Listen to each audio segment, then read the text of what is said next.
What's going on YouTube? I'm Dark Jack, and I'm going to show you a great strategy I found for the Nazi Zombies map, The Moon. And it involves using the ray gun and running trains in this biodome area, or the greenhouse.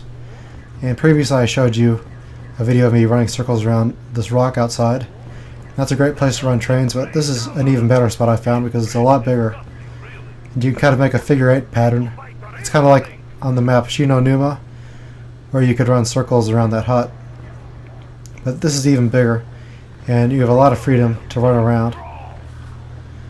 So what I'm doing is I'm making crawlers with a ray gun, and based on how many people you have for single player, then up to 4 players, there's a limited number of zombies that can be out at any given time, and the more people that are playing, the more it is. But for single player, it's around 25 or 30. So what I'm doing is I'm making crawlers so that I'll have runners. I'll be able to kill the runners, and the zombies that are crawlers count toward the maximum number of zombies that can be out. So the zombies that are crawlers are not a threat. So that way I only have a few runners to deal with at any given time. So even in the middle of a round, I only have to deal with 3 or 4 people that are running at me, and the rest of the zombies are crawlers. So as you can see, not very many zombies are spawning in, just 3 or 4. And so I turn them into crawlers.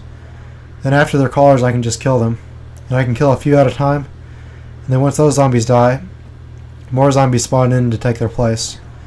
So this allows me to control the game and only have to deal with a few zombies at a time. And so I use the ray gun to make them crawlers, and then I use another gun to kill them when they're crawlers. That way you can conserve ammo with the ray gun.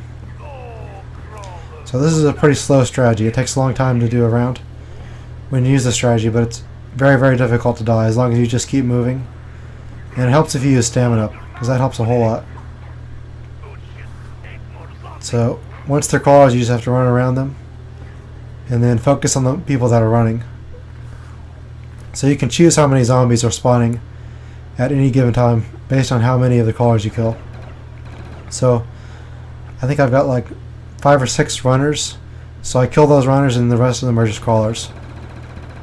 And then whenever you can, try to kill the astronaut zombie by shooting him in the head. So the round is about halfway over, but there are still only around 6 or 7 runners. So for every crawler you kill, you'll get another runner. So this is a great way to not die, because you can control the engagement by choosing how many runners will attack you. And you can do this on any Nazi Zombies map, not just the Moon, but I did this too in Call of the Dead, as well as Shangri-La. So it helps if you have a really wide and open area, so you can get around the crawlers. Then I finally take out the astronaut zombie. So I'm going to keep running a train in this area, because it's a lot bigger than the rock that's outside. And then at the end of each round I'll make a crawler, and I go through the teleporter to upgrade a gun, or hit the box, or buy perks. And so yeah, this is how you want to play the Nazi Zombies on this map. Or if you're with 2 people, you can have 1 person at the rock and 1 person running trains in the biodome. And this is 2 rounds later. This is round 23. I'm doing the exact same thing. So you just run circles, and eventually you'll be able to kill all the zombies and make them crawlers. And once they're crawlers, they're not a threat to you anymore. So just keep using this strategy, and I hope you guys learned something from this. And this is how you get far Nazi Zombies, though this strategy is very time consuming. So be prepared to take lots of breaks and make a crawler if you're playing with friends, so you can take turns like getting food and water or using the restroom. Because using this strategy, you could get to beyond level 30 easily. Just keep hitting the box and eventually you'll get a ray gun, or that new wonder weapon, which is called the wave gun. I have another video showing the strategy of that on my channel. And as FPS Russia would say, rate, comment, and subscribe. Kablooey! Explosives are always fun.